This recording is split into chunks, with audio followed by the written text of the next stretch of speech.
Fantasy Football Happy Hour with Matthew Berry. Welcome to the Fantasy Football Happy Hour, our final day, the NFL Combine in wonderful Indianapolis. Before we say goodbye to the prospects, say goodbye to the neon-lit food trucks. I'm Jay Croucher here with Lawrence Jackson, Connor Rodgers, and a shaven Matthew Berry. America thanks you, Matthew. Do you think we'll ever truly say goodbye to the neon food trucks, or will they apparently always there was remain? a second installment. Will they remain saga in our hearts forever? Yeah, you're damn it's right. It's not there a was. goodbye, so we'll see you later. Yeah, that's right, Lawrence. Thank you. Yeah. It's a we will see you later. Okay. Yeah. Hold on. Neon food trucks keep America going, Jay. Yeah, well, apparently there was a second incident, a sequel. Yeah, there it is. It's the truck. There we go. Hey, you got some different lights on there, too, this time. Yeah, look at that. Unbelievable. Changes the LEDs. Terrifying look on Matthew's face. No, what the hell is that? Look how beautiful that is. Tell me you're not coming there for French fries late at night. See how this caught your eye. It beacons you. Hey, hungry boy. This is very Harold and Kumar-esque. Like we found the light at the end of the tunnel. Yes, it The was berry fantastic. moth drawn to Fry's light at 2:34 a.m. As the screenshot dictated. Unbelievable. Did you have a good night last night, Matthew? I had a great night last night. Manny actually. Grigio. What? Manny Grigio got down to it. of course. Pinot Matty. Oh, Lord. You had to bring it back? No, 1,000%. I had dinner. So my very first combine ever. I didn't know anyone, but two colleagues of mine at ESPN back in the day, Jason Reed and Dan Graziano, sort of took me under the wing and said, hey, we'll show you around. We'll introduce you to people. And we had an unbelievable dinner. And we had a great night. And so every single combine ever since then, we always have a dinner. And it's always great to catch up. They're dear friends of mine. So, yeah, we had a good night. Okay. And there's a story, but we don't have time for the story. So. Okay. Well, we're going to talk about the top quarterbacks and running backs in the draft. We're going to get to a lot of Connor's interviews as well, talk about odds for where Ashton Jeanty might land. But any goss that you do want to share, Matthew, out of last night? Yeah, I got some stuff. Tails? I mean, definitely got a bunch of different pieces of information that were pretty interesting. Deebo Samuel is going to get traded in the next couple of days. Not released. He's going to get traded, and it's going to happen in the next few days. Okay. That's pretty interesting. I've heard 8 billion different things about Matthew Stafford, but the most recent thing that I've heard that I think is the thing that the thing I feel best about, because I've heard Vegas, I've heard the Giants, I've heard he's staying, I've heard of this, I've heard of that, I've heard every possible scenario. I think he's staying in LA. That the most recent thing I've heard, and from the best source that I feel like, I think that's my sense. It makes sense. Yeah. Right. Why would you leave? Yeah, that I think he was hoping for I think it's going to be a 1-year deal. They were hoping for a 2, and so I think it's going to be a 1-year deal. But either way, whether it's a 1 or a 2, I think he's ultimately going to stay in LA, which means that was one of the big landing spots for Aaron Rodgers. So I think Aaron Rodgers might be in either the Giants or Tennessee. Oh, wow. Tennessee is interested in Aaron Rodgers, which is, all right. I know, and the Jets are going to release. Again, these are all rumors late at night. I'm not a reporter. I'm not a journalist. This is all just scuttlebutt. But that Jets will release Devontae Adams. I think they want to trade him. That's why it's going to take a little longer. Yeah, but they'll probably have to release him. They're going to and then that Rodgers and Adams want to play together again, and so that they're sort of a little bit of a package deal. The Jets plan, but over in Tennessee. Yeah, I mean, too bad possibly. Nathaniel Which Hackett would already be got scooped interesting up by because the they got Rams. Ridley over there, too. Yeah. Right. So I mean, the other thing, the scenario is that maybe Rodgers doesn't start with a team and waits for an injury. Sure. But it was talking to somebody who's just like, there's only so many empty chairs, and Rodgers wants to play next year. Right. And so. How much juice do you think Devontae has left, Connor? Quite a bit. Yeah, honestly. he looked good. Yeah. He looked really, really good, and he's somebody that the movement skills are all there. Like he hasn't lost a step.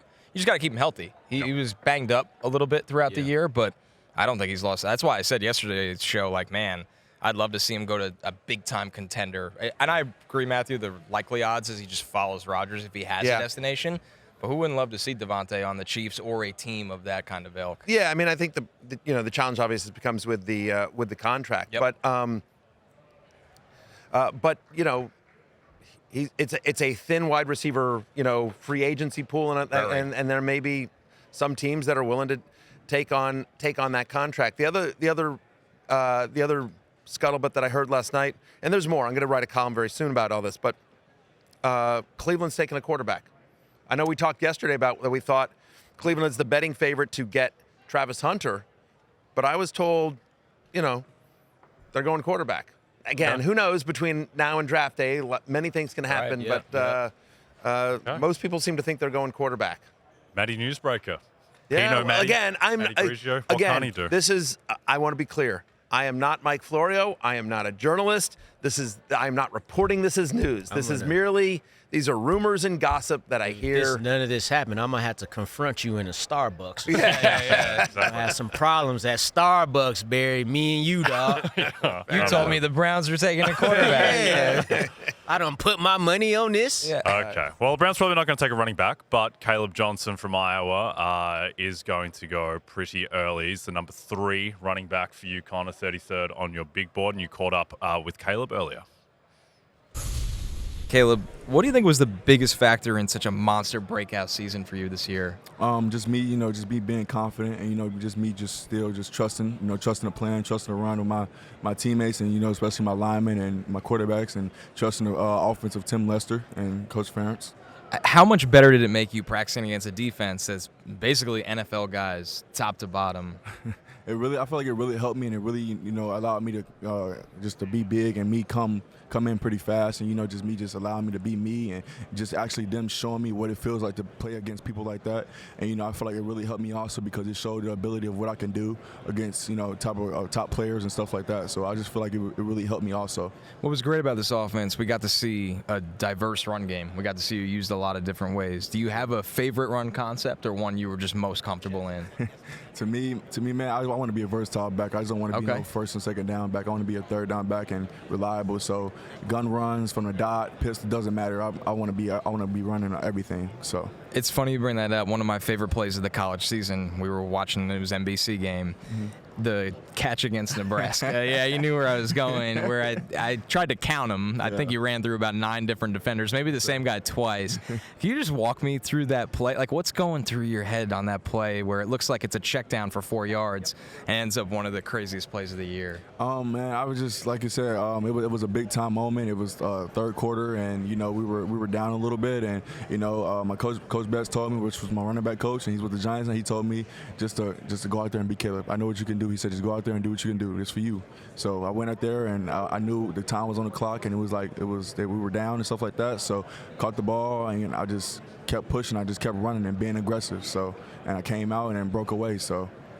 If you could spend an hour picking the brain of, training with an NFL running back, doesn't have to be a guy playing today. Derrick Henry all day, right? Is it just the violence that he runs with? And it's just the size and just how I feel like me and him relate so much. You know what I'm saying? So and then me and him, we've also been texting, and he also been telling me just to keep my head straight and just go out there and do my thing. He said I know he know what I can do. He said just go out there and just be me. It's cool to have a guy like that to lean on, and I think the thing about Henry that shocks us is the longevity.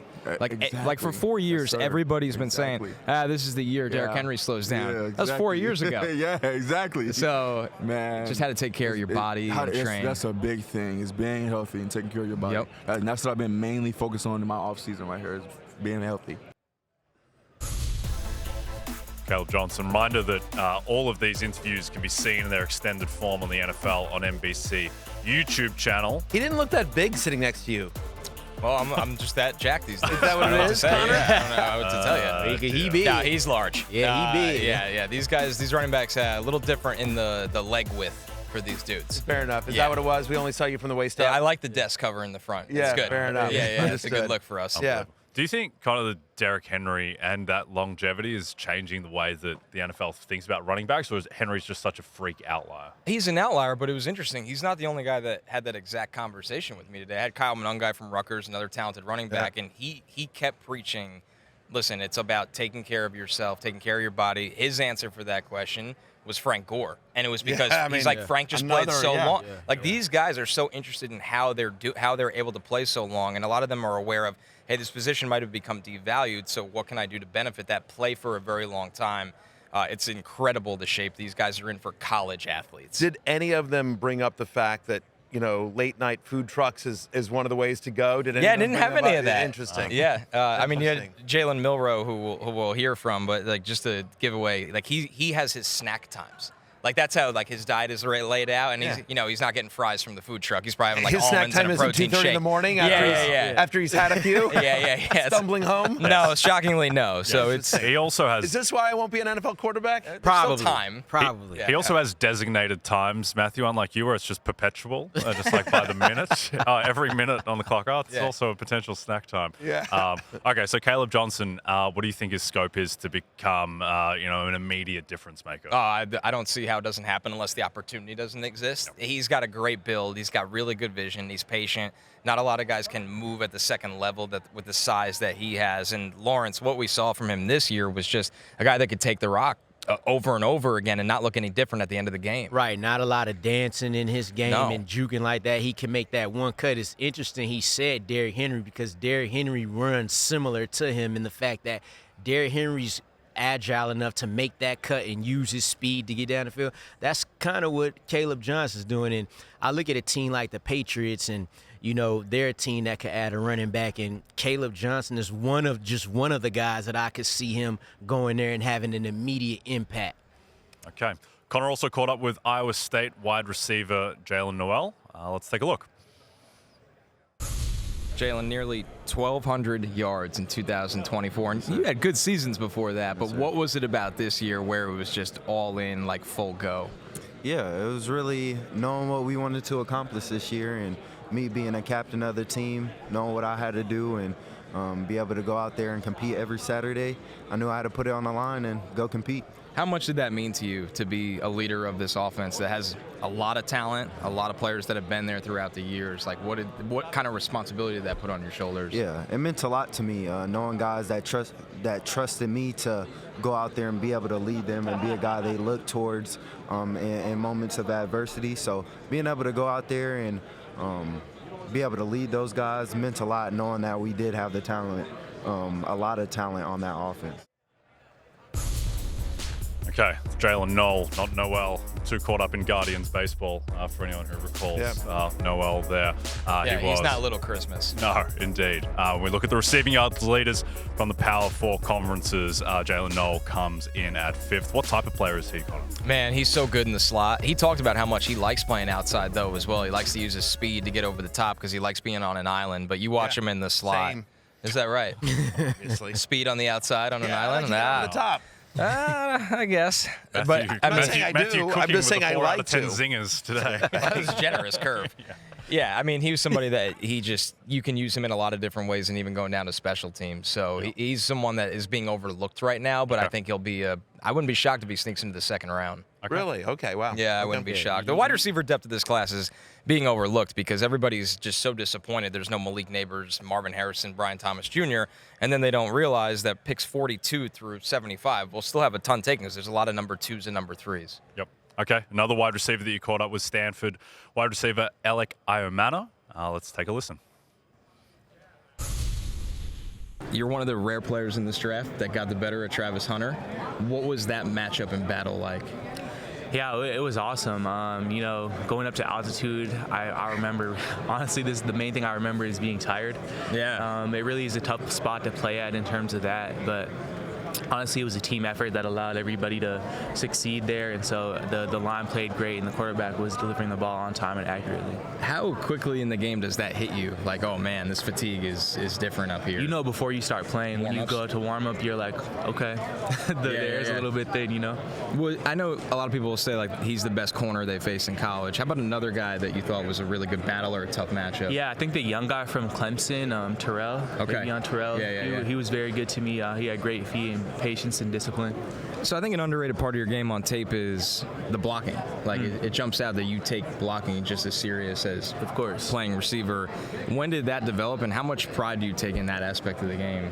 Yeah, I think it just, as you become more of a well-rounded football player, you realize that football as a receiver is more than just catching the ball. And, if you want to win the game, you got to be able to get down dirty and block. Like, that's really just how it is. And so it's something that I do take a lot of pride in. So for those that don't know, you're from Canada. Sure. When did you realize, like, oh, I love football. It's all about football, and this is going to be it for me? Yeah, I think as I was going into high school is when I realized that football was going to be the thing that I pursued as a lifetime passion. And so, what was the hardest challenge when you moved to the United States to play football? Like, especially as a kid, right? Like, you were younger, you were in high school. I think just the skill set. I think I was as athletic as anybody that was there. Right. But I didn't necessarily have the skills that everybody has here because they start so much younger and the coaching is so much more involved from such a young age. It's kind of like playing hockey in Canada, you know? Yeah, I feel like some guys are born with skates on. Yeah, exactly. Did you play hockey at all? I did, yeah. I started a little bit later, which for us is like 6 years old. Is right. It's ridiculous. So that's kind of why I give that comparison. How long did you play? I played until I was probably 13. Did you like it? Yeah, I did. I enjoyed it a lot. I mean, you were probably one of the better athletes on the ice too, but it was I would assume it was time to pick football. If you could train with one NFL player, past or present, it could be a wide receiver, doesn't have to be, kind of pick their brain, who would that guy be? Probably Andrew Luck. Interesting. Yeah, he's our GM now, so I actually might get an opportunity to do that. And I did have an opportunity to, do a little interview prep with him during the combine prep. So yeah, I'd love to do some more of that. Pretty cerebral guy. Did you get to watch him playing growing up with the Colts? No, not really. I really didn't start getting into football until I moved to the States, and that's when it really became a big passion of me. So I do go back and watch a lot of tape now, but I didn't watch it in the moment. It's funny because when you hear him speak and do media and stuff, he seems like just an everyday guy. And then when you go back and look, he was one of the best quarterbacks in the NFL when he played. No, there's a switch that you can sense when you talk to him. You can see, like, he can really flip that switch fast, and so you can feel it, that competitive spirit. Okay, great catch up with Elic, the king of the manor, who went off against Colorado. What did you learn about him from that game, Connor? I mean, just how physical he is. He's somebody that he's not going to run away from a ton of people, very much like Matthew. But he can play above the rim.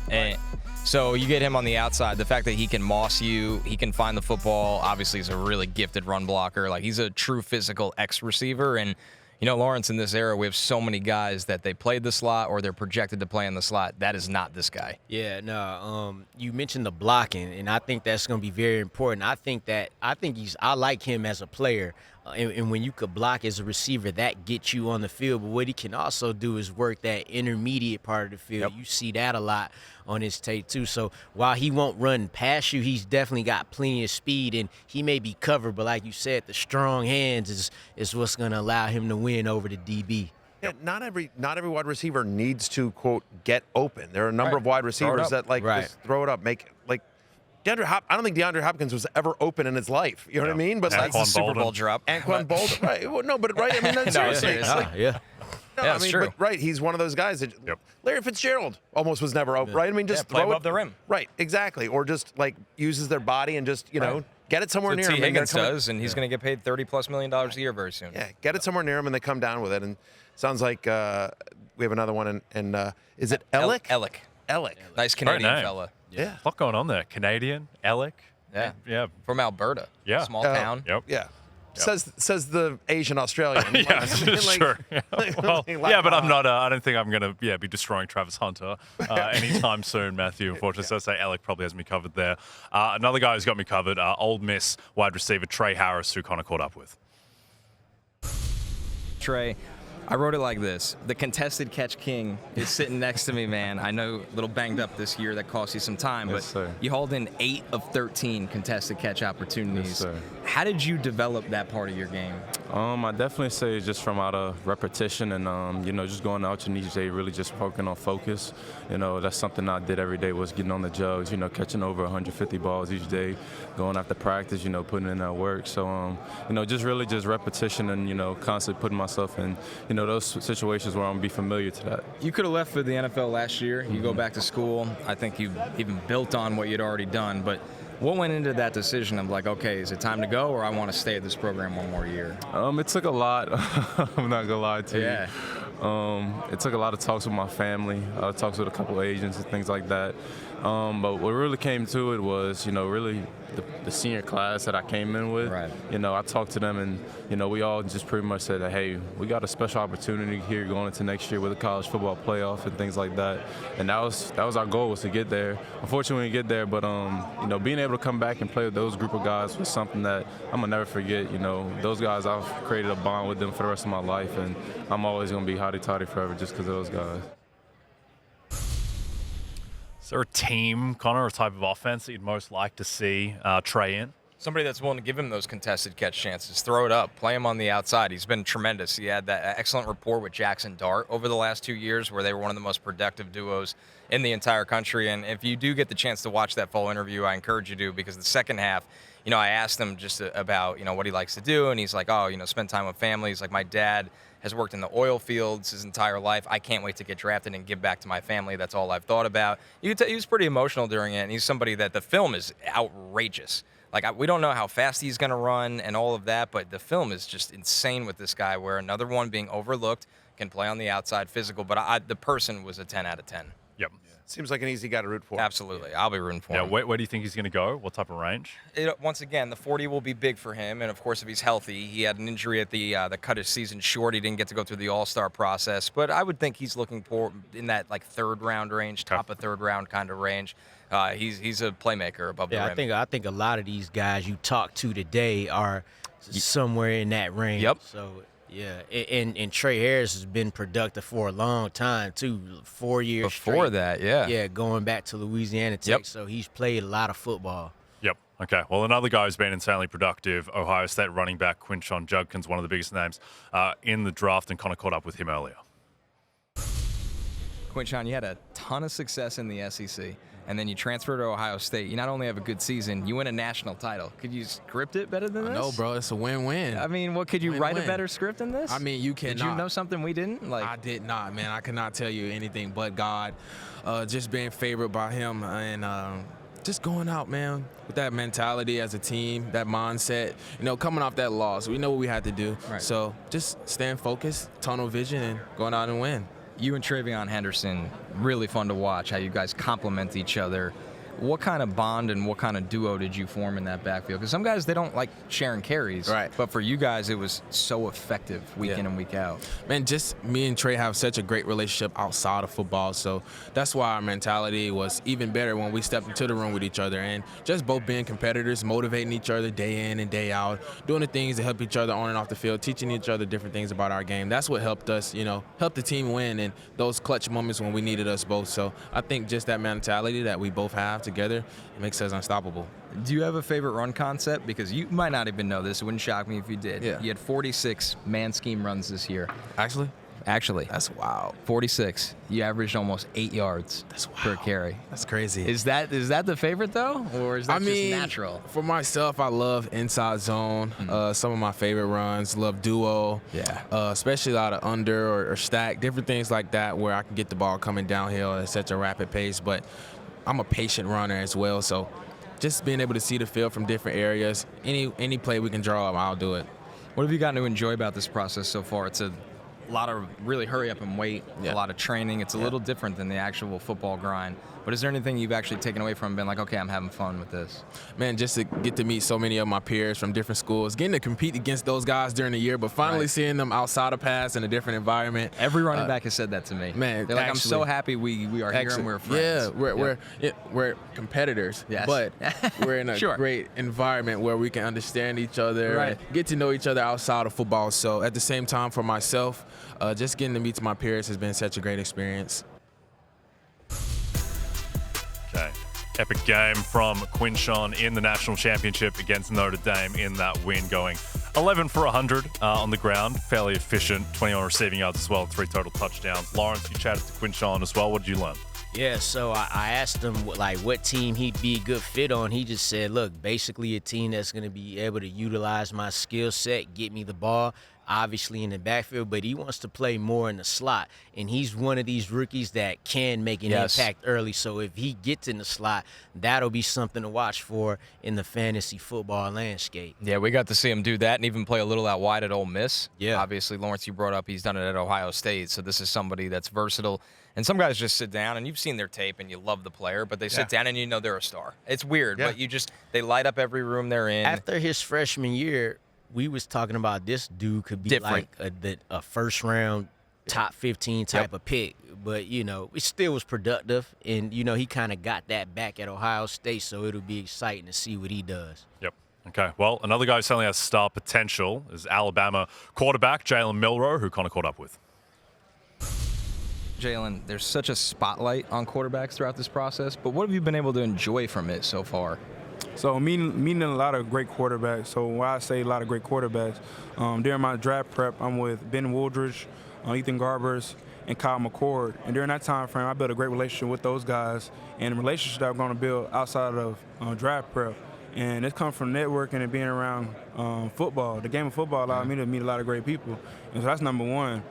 The exposure, being around Jordan Palmer and Mike White back in California. Nice. So it's just those lifelong relationships that's going to carry on for sure. Were you lifting with the linebackers at Alabama? What's going on here? I was, okay, yeah. I literally was guessing. Not a lot of quarterbacks are built like you. How did that come about? Yeah, so when I first got to college, I was undersized. I had to gain some weight. I was told by the nutrition I had to gain some weight. What did you come in at? I came in at 191. Okay. 191. They want me to gain some weight to be at least 215. Okay. And so, when I put my mind on something, I'm going to achieve it. I'm going to do it. No matter what it is, I'm going to try to put my all into it. And so I never forget Miss Amy Bragg, who's our head nutritionist, gave us a list of what I need to eat each and every day, what my snack time was. They gave me a whole schedule what I need to eat. Wow. I attacked that. Then in the weight room, I wanted to get bigger. I feel as though like I'm looking at big old dudes, big defensive linemen, linebackers. Shit, Alabama. Right. It's I'm understanding. Right. I'm understanding. I'm playing in SEC. I'm not playing high school ball no more. Yeah. So I had to get physically in shape. So I never forget. I used to lift with all the linebackers and D linemen, just trying to bulk up, and I eventually did. What were some of the challenges when you went through the staff changes? Because for some guys, it's the job stays the job, but for a quarterback, there could be schematic changes. There could be different ways you guys go day by day. What were some of the challenges that you went through with that? It was an overall complete change. Schematics, personnel, relationships, understanding who was all around. It was all different. Also pulling guys. So it's two different ways to leadership, lifter and a puller. And so understanding who you're around, right? Because, we had a returning starter and a tight end, C.J. Dupree, left guard Booker, and right guard Jaden Roberts. Yep. And that was it. And so a lot of guys that transferred in, it was a whole complete different coaching staff on offense, except our running backs coach. But we were all just trying to push guys along, lift guys along to what the standard of excellence was at University of Alabama. I've been to a national championship. I've been to a SEC championship. So I understand what it took to get to that point. And so we're just all about pouring our knowledge into those players. And so it's all about opportunity. And so we had a great opportunity as leaders to step up, me and Tyler Booker and the veteran guys, when it came to this past season. Matthew, you've been a lifelong Alabama fan, to go with your Lakers fandom, pending Dodgers fandom. Jalen Milroe is a very divisive player. As we look at the rushing touchdown leaders in the Power 4 conferences, Jalen Milroe with 20, top among quarterbacks naturally. What do you think of Milroe's prospects, Matthew? Yeah, obviously, so my kid goes to Alabama, so I watch a lot of Alabama. I've adopted the Tide. And I will tell you, 3 or 4 times a game, Jalen Milroe does something that makes you go, what was that? That was so mind-bogglingly dumb. I cannot believe. And yet, then there are other times where he makes an unbelievable play where you're like, wow. And that's some of the criticism I've heard of some other players in the draft is you're like, oh yeah, he's fine, but there's nothing he does that's special. There's traits that Jalen Milroe has that are special, that are wow. And so can he clean up the mistakes? I don't think he's a day one starter. I think, but if you have a veteran quarterback and you can take him and say hey, you're going to sit a year or two, and we're going to work with you in this offense, I think he is somebody that could be really special. I think he's really interesting for dynasty leagues because he has so many special traits.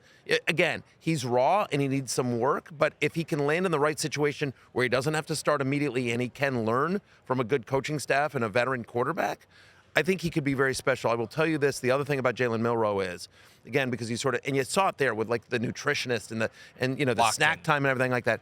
This is a Nick Saban kid. This is an Alabama kid.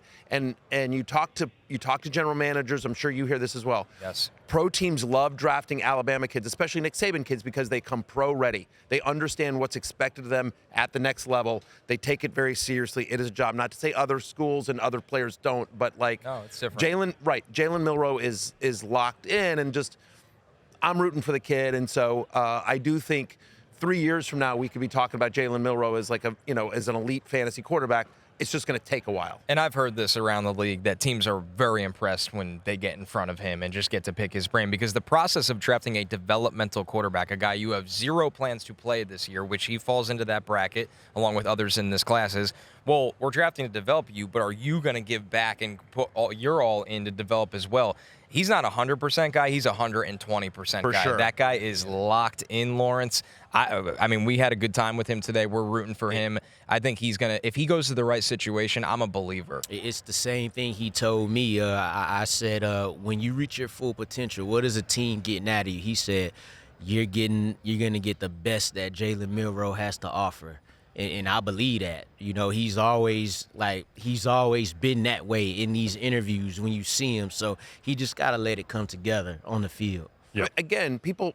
I mean, you correct me if I'm wrong, Connor, but coming into the league, people thought Jalen Hurts was a project, right? I mean, some people thought he was a running back. Right. Yeah. Exactly. I mean, just again another Alabama quarterback, but like we've seen this, like Lamar Jackson lasted till the end of the first round because there were all the other people that thought also should be a running back maybe, right? Not bad for a running back, the famous quote. Well. Yeah. Right, exactly. But that's my point is that when you think about Super Bowl champion Jalen Hurts and, multiple-time MVP Lamar Jackson, guys that came in the league that were quote-unquote raw, just needed some time, and now they're among the best in the NFL. And I do think, again, Jalen's got to put in the work, and he's not there yet, but that's the kind of ceiling he potentially has. Yep. One of the biggest bets of my life was on Alabama to win the SEC 2 years ago. So I'll always have a soft spot in my heart for Jalen Milroe, who won that SEC title game as a 6.5-point dog. But in that game, he was awesome for stretches against a really good Georgia defense, doing things that your average quarterback certainly can't do. And then as they were trying to run out the clock, he fumbled the ball and fell on his own fumble, and they won the game. But it was kind of the ultimate Jalen Milroe experience going through. There is nothing quite like having money on a Jalen Milroe game because you have no idea which way it's going to go. At any point, you could win or lose. What do you mean? Do anytime touchdown? Yeah, every game. He's a roller coaster, but certainly a guy to cheer for. Another quarterback that you caught up with. And someone, because of the rushing, will be, again, when he's a starter, he's going to be very, very fantasy relevant. Yep. Okay, well, another quarterback that you caught up with, Connor, Will Howard from Ohio State. Let's take a listen. Will, I was joking with you before we got on. Long season, quick turnaround, but how are you enjoying this process so far? Man, it's been awesome. It's been a whirlwind. Everything's going quickly, but it's been a little bit of a shorter process for me to get ready for this deal, but for all the right reasons, kind of like you said. So, I mean, it was a blessing, an amazing year, and, just excited to parlay this thing into the next level. When you transferred to Ohio State, could you have wrote a better script of how your final college season would go? Man, I mean, obviously I'd like to say that we were, undefeated national champs. Sure. But, at the end of the day, man, I think all the things that we went through and the adversity that we faced in the season helped us in the end. And, man, I really, looking back at it, I could not have made a better decision for myself. Making the decision to go to Ohio State was the best decision I've ever made in my life. So everybody looks at the national title now, but what were the challenges you faced playing a lot of college football at one place, transferring, being the guy, and then the expectations are just cranked up to a 10 right away, and you're playing with all new faces for the most part? Yeah, I mean, that was part of the deal. I knew that was going to be hard, man, and I knew, going into it, that was what I was stepping into. And, the expectations at Ohio State, it's kind of like playing for an NFL franchise in a, with NFL wide receivers. Exactly, with an NFL roster, man. And, it was the step that I needed to take me in the right direction to get me ready for this. Because, what I've been telling everyone is my ultimate goal is to, be a starting quarterback in the NFL. So, I wanted to take a step in the right direction and continue to elevate my game. And I think, going to Ohio State, dealing with the pressure, dealing with the expectations, and I think even the fact that not everything went perfectly. We lost a couple games. I think that just taught me so much, and the team that we had so much, and coming in and having to win over a whole locker room full of NFL guys, like all those different experiences. I mean, it was just invaluable for me, and just did so much good for me. Connor, I think Howard's a bit of a divisive quarterback despite the numbers that he compiled, leading the Big Ten in passing yards. How would you compare Howard to, say, Kyle McCord, previous quarterback at Ohio State? Well, I think Howard obviously gives you a little bit more of a playmaking element, and obviously he also thrived in an offense that McCord didn't the previous year, as much as McCord took big jumps at Syracuse this year. But with Howard, it was a tale of two seasons for me. I saw him, and I told him this. I said right before the Purdue game, which was the first half of the season, you were kind of a guy that was playing point guard and just making sure we got everything done the way we wanted to and manage the game. With the Purdue game and on, I saw somebody that said, this is my offense. I'm going to take chances. I'm going to make plays. I'm going to throw the ball and, take some risks and be a gunslinger and a runner. And if that's the version you get of him, that's a guy that can start you some games at the NFL level. So if he can keep building on that, he's one of those guys, I believe, 28 starts at Kansas State, and then you get to start a national title season at Ohio State. Scouts love guys that have played a lot of college football and won a lot of college football, Matthew. Totally hear that. Controversial take, maybe. Kyle McCord over Will Howard. Okay. I understand that it didn't work out, and he went to Syracuse. Alumni. I'm a Syracuse alumni, but I watched a lot of Syracuse. Like, listen, the Miami game was unbelievable. McCord had a great season. McCord had a great season, and maybe just it wasn't a fit at Ohio State in a way that it was at Syracuse. But anyway, feel free to clip this. I'm saying, in the pros, give me Kyle McCord over Will Howard. I like it. Staking your name to a lot of things today, Matthew. Yes. Deebo Samuel getting traded. Yes. Browns quarterback. Yeah. Kyle McCord. Yeah. Browns no quarterback. Trifecta. Browns quarterback. Taking a quarterback. Browns no Travis Hunter. Deebo's getting traded in a couple days. And the Browns are not taking Travis Starbucks Hunter. is waiting on us. Yeah, and the Commanders winning the Super Bowl. Okay, we're going to hit our first break. When we come back, we're going to take a look at the top quarterbacks and running backs in the draft.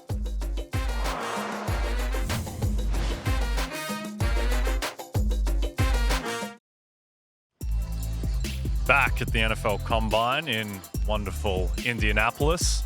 Very walkable city, Connor. Grid-like, easy to not get lost. Tunnels if you need them. Key for Matthew at there's constant. There's food trucks everywhere. Yes, food Perfect trucks place. everywhere. It's a great place for you, Matthew.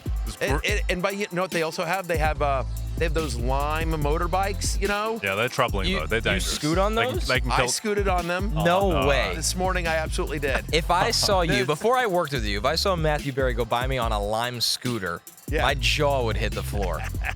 Well, listen, Now it wouldn't. I was trying to Maybe it get would. I was trying to get on. I was basically like a 12-minute walk away. Right. And you were probably running behind. I called a ride-sharing service, and it was 2 minutes away on the app, and then 2 minutes turned to 12, even though they accepted my ride. And so but I'm like, I'm gonna be late, so I canceled it, and I'm like, I can't walk there. I'm like I need. It's like I'm meeting somebody important in 7 minutes, and it's like a 12-minute walk. And I noticed the Lime thing, and I'm like, all right, screw this. And I downloaded the app right there, put in the pay, and zoomed, got there. Yeah, that is incredible. Last time I went on a Lime, I was with a buddy who tried to turn a corner one-handed after 7 beers and broke his nose. So that's good. Which is pretty much the standard way that it goes. I didn't go super crazy, and it definitely wasn't the smoothest thing going. But I got there. I got there in time. Well, a guy who doesn't need a Lime to get around because he can move plenty well himself is Miami quarterback Cam Ward, who is very much in the mix to go one. Connor, you previously had him mocked to go first to Tennessee. How are you feeling about that?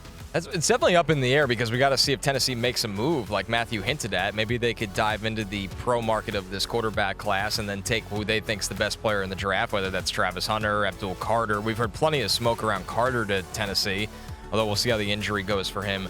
I think at the end of the day, the bottom line is, to me, Cam Ward's going to be a top 3 pick. If you brought up the Browns, if they need a quarterback, I think they would take him. The Giants, it'll be interesting to see how they evaluate the process between him and Shedeur, because I could see, the Giants, maybe it's a little closer for them. We'll see how that goes as well. But Cam, to me, is going to be the Kansas top quarterback. Sorry to interrupt you. No worries. But everyone I have talked to has said point blank, Cam Ward. He'll be the first quarterback taken. He's anything else would be a stunner. Yes, for sure. I wouldn't be stunned if it was Shedeur. Would you not? Nah, I wouldn't be stunned.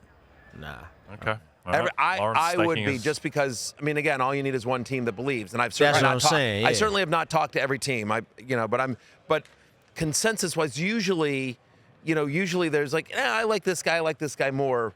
I have yet to have somebody say that watching the tape of both kids that they prefer Sanders to Ward. Like, do you feel like it's like kind of like how we knew Kyler Murray was going number one? If you saying it's like that, I do. Because that's like, if it is like that, then I'd be like, yeah. Yeah, I mean, I don't know who blinks first. Like, what team is the team that's like, I'm taking Cam Ward in this draft? I just think he'll be the first quarterback taken, but we'll see where it all. Like, would you be all right? So yeah, like I'm like Cam going one is that's far from a lock, I think, right now, to me. Yeah, I one could see, overall, I but I feel pretty good about Cam Ward being the first quarterback off the board. Yeah. That's not crazy at all. Would you be shocked if both quarterbacks went top three, especially with you saying the Browns will go quarterback? The Browns need a quarterback and the Giants need a quarterback. Again, like I'm hearing Stafford is staying in L.A. So it's gonna now, be good, man. This is some good drama. NFL draft. Yeah, it's good theater. This draft is good theater, and you hear all this with Shedeur. At the end of the day, you never know what's going on behind the scenes. Some teams like to keep things close to the vest. I mean, in this mock draft, for instance, and it's a little dated, it's a couple weeks old, but Tennessee took Cam 1. The Giants have to have a quarterback. They have to. Right. Like, they can't just half-ass this year, lose again, and then you'll be fired, and you'll get fired before the season ends. And the Raiders, who we heard have been in on Stafford, what if they don't get him? They need a quarterback. And we know about the relationship with Tom Brady and Shedeur as well. Right. Yeah, and, for me, I'm still, I guess, I don't know, Connor. Am I one of the few people that see Shedeur as the top quarterback in this class? He's, what we want quarterbacks to do for teams, we want them to change franchises. Yep. Shedeur did that at Jackson State. He came there and did that at Colorado. He's had 4 productive years of college football. His physical traits, far from elite. Right. I agree. He's probably 6'1", 210 pounds, so you're not going to get it there, but you're going to get it with leadership and poise and accuracy and ball placement. Not the strongest arm, but a guy like Joe Burrow shows us you don't have to have that. So, but I got Shedeur and Cam like there neck and neck. I will say to that point, I have heard that Cleveland likes Sanders. That I do know that I've heard that Cleveland doesn't mean that they would take him over Ward if Ward is there, but just that they like him. Speaking of the Raiders, by the way, I've heard there have been conversations about Russell Wilson and Pete Carroll reuniting in Las Vegas. I've heard that as well. That would be interesting. My expectation is that Fields stays in Pittsburgh and Russ is out there as a free agent. That'd be good for Pittsburgh. Yeah.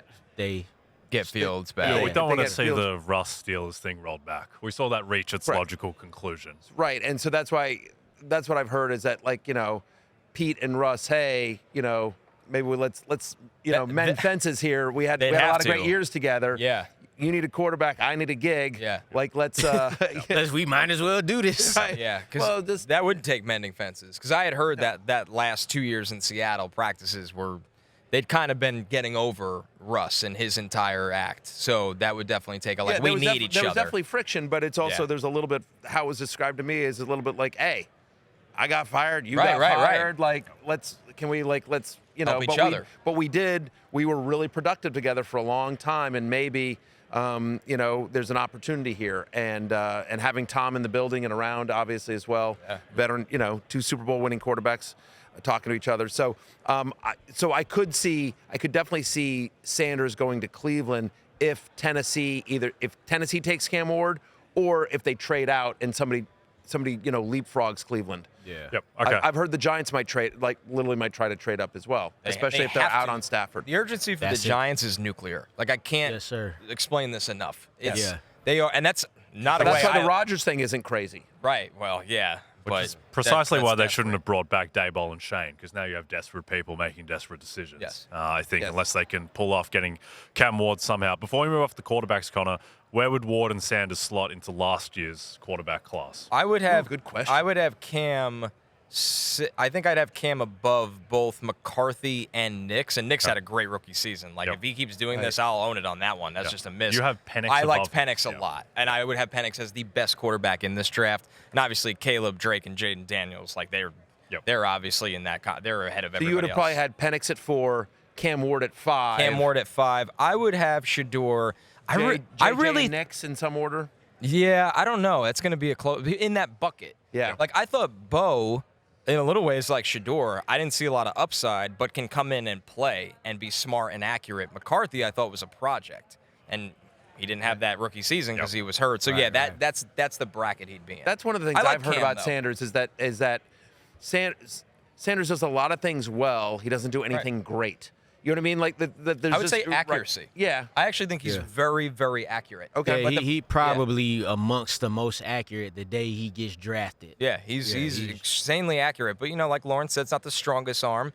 He's got to get the sack rate down. Like, that's a massive one. I heard him talking to Sims and Florio PFT. He, without being prompted, he said, I'm not a finished product.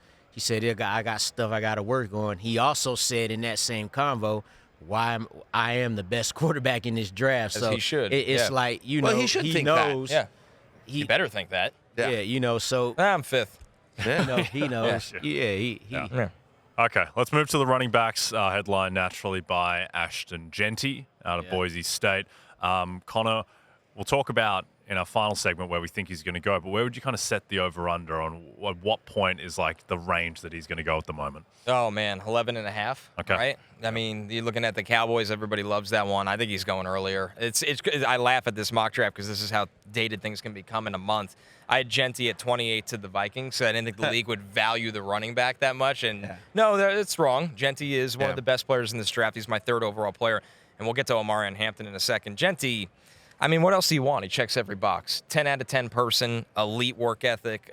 The balance is the best I've seen for a prospect at running back. Like the best balance I have seen. And we interviewed him, and by we, I mean you and Lawrence at the Super Bowl on Radio Row, and we made news that he said he wanted to be drafted by Chicago. Right, and of course, here on immediately, Fantasy Football Happy Hour. Right here on Fantasy Football Happy Hour. Not that we ever got credit for it. We got aggregated to death. Hell. We got aggregated to death, and no one gave my guy Lawrence any credit at all for getting that out of Jeanty. But yeah, so if he does end up on the Bears, which is, we just heard the Bears, some coach on the Bears said they're looking for a back. Like if he ends up on the Bears, then you come right back here because this is where you heard it first. We'll have the clip ready this time. Or Emmitt Smith hugging him and saying, "You're next." Yes. Show. That's a nice moment. Yeah, that is true. Do you think, Connor, he did that to me too, Emmitt Smith? What was he implying, though? Well, we were in line for French fries. I was going to say, you're next. I was just like, You're next, you fat F. Yeah, and I'm like, all right, thanks, Emmitt. Connor, moving, now that we're feeling like Jeanty go higher now, you talk about a guy like Omarion Hampton. Could he mess around and sneak into the first round? Because I say yes. It's a lot of teams that need running back help, whether it be a guy or a guy to take some touches. I would put him at minus 130 to go in the first round right now. Wow. I would. I mean, just not a lot of guys built like this that can run that fast in a straight line, take on the contact. He's really, really tough, but he's physically very gifted. Pass catcher, pass protector, runner inside and outside. I think he's going in the first round. And if he run a 4.4 today, then good night. I think he will go in the first round. round. Yeah, I think he will. Well, but it's such a deep running back class. It strikes me, Connor, that this year's running back class is similar to last year's wide receiver class. Yes. That it's like that we're going to be stars and depth. Yeah, stars and depth. That's if you're a draft person or a team, that's your dream. Where it's like, I get blue chip talent at the top. If I don't get that guy, cool. I get a starter rounds 2 through 4. Right. That's exactly right, Matthew. That's how I would compare it. While wide receiver this year is obviously a little different, but running back is special this year. Yep. I think Jeanty's ability to be a workhorse back and have a significant amount of carries seems pretty obvious, given that the workload that he had at Boise State. Is Omarion Hampton the same deal? Yes, and I'll say this before we even get into it with their landing spots ultimately in fantasy when we're talking about them all summer. Yeah. When these two get drafted and they go to a backfield where there's a guy in that backfield that we know, and everybody's like, don't even think about it for a second. These are the dudes from day one. Well, let's name a guy. Let's say I mentioned the Patriots earlier. You got Ramondre Stevenson there. I don't know if he's a Well, free think of the agent. Bears with DeAndre Swift, right? Like, No. if Jeanty went to Okay, that's a great example. I'd be like, I don't care. Yeah, no, I'm DeAndre Swift we're might be on the drafting- move. You're not going to use a first-round pick and not, especially at the running back position, and not play him Fire it up. a Yeah, ton. unless you're Arthur Smith. But so you have clearly Hampton at 2 among running backs, and Kaleb Johnson at 3. So Travion Henderson for you 4. He was 4, and I believe Judkins might have been right behind him at 5, which Okay. is insane. Yeah, that Like, Ohio State had 2 guys in the top 5. Yeah, and just that those guys aren't all number 2s or number 3s in a running back class. Okay. Before we hit our last break, Connor, just quickly, a couple sleepers to watch for running back, quarterback. Yeah, running back 2 more. These are way down the line. LaQuint Allen from Syracuse, over 500 Yes. receiving yards, 20 years old right now. Like Won him us a the lot. game against Miami. Yeah. Thank you very much. DJ Giddens, a Kansas State running back, I very like him. silky smooth. Yeah, he makes people look silly in the open field. The sleeper at quarterback, Tyler Shuck. Huge arm, played a ton of college football, had some injuries early on, so it took him a while to develop. But, man, he could really throw it down the field. Okay, love it. All right, we're going to hit our last break. When we come back, talk about the odds board for where Ashton Jeanty will be drafted. DraftKings Sportsbook is the #1 sportsbook for live betting, and new customers can bet $5 and get $150 in bonus bets instantly. Just download the app and use the promo code BERRY when you sign up. DraftKings Sportsbook. The crown is yours. La corona es tuya. Yes, that crown. Somebody in there yours. speaking some different language in here. Claro. Okay, team that Ashton Jeanty will be drafted by. The Dallas Cowboys are plus 260. Don't think he They're gets there. always the favorite to draft the marquee running back. The Raiders are plus 320, Bears plus 320, Broncos plus 650, the Steelers 12-1, and the Vikings are 16-1. Connor, who do you like? Well, you're hoping any of those teams in the middle are trading up. They're not. He's not making it there. Let's just be clear. I think I like the team he likes. I like the Bears. At plus 3. I don't. Right? Like, I don't see why would we go another way? He literally said it on this show. Like, and the Bears know that now, so damn it, make it happen. Well, think of what it would do for Caleb Williams. Right, and you think about the offense that Ben Johnson ran in Detroit and how much production he got out of Jahmyr Gibbs and David Montgomery, and the importance of a strong run game to help take pressure off your quarterback. That's one of the things that made Jared Goff, is that he didn't have to do it all himself. And so if Ben Johnson's #1 job is fix Caleb Williams, start by taking pressure off of him by having a superstar running back. Yep. I'm going to take the Broncos at plus 650. I think the think they Broncos trade up? last season, potentially. I mean, I think that I he'd just be don't a think dynamic. there's any way he lasts there. No, I think, but they could trade up. And also, this was a team that was incredible in yards before contact, not nearly as good yards after contact, which tells you that the offensive line was creating holes, and they just didn't have the horses to get through them. So I think that Jeanty would be an incredible fit on the Broncos offense if they want to trade up for him. There's no question they need a #1 running back. It's just whether he's going to be there or if they're willing to give up the draft capital. Might be Omarion Hampton. Omarion Hampton makes a lot of sense. That music means that it is closing time. You do not have to go home, but you can't stay here. Go find yourself a neon food truck. Indy, you've been great. You've been beautiful. We will see you next year. But for Lawrence Jackson, Jay Croucher, and Connor Rodgers, I am Matthew Berry. Thank you so much. We are back next week in studio. We'll see you then. Peace out. Hey, it's Matthew Berry from NBCSports.com and RotorWorld.com, and I want to thank you so much for watching whatever it is you just watched, or if nothing else, being too lazy to click out of the autoplay after this video started, after whatever it is you actually wanted to watch finished. But now that you're here, I'd like to take a moment here to ask you respectfully now, okay? I'm asking you respectfully to subscribe to the NFL on NBC YouTube channel. You'll get the latest Roto-World fantasy news headlines, all sorts of great shows, including my own Fantasy Football Happy Hour. So go subscribe now. Again, I'm asking respectfully.